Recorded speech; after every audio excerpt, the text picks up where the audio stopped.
The challenges of dealing with brain injury are multitude. First of all, this is a very under-addressed area of medicine in general. It is a difficult area, and medicine has worked on a lot of other things and worked on stroke a lot, but the brain injury part of something to do about brain injury has been so difficult that it has been really a backwater in terms of medical progress. So first of all, we don't have a objective diagnosis for brain injury. We don't have anything other than their symptoms and doing some functional tests to tell whether they had a brain injury, at least a mild brain injury.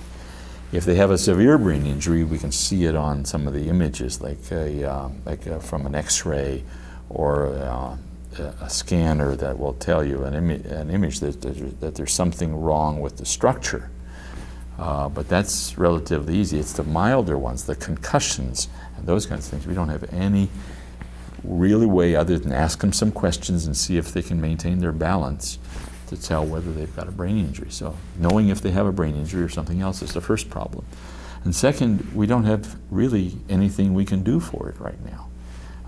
Our treatment for brain injury right now is largely rest. We tell people to rest.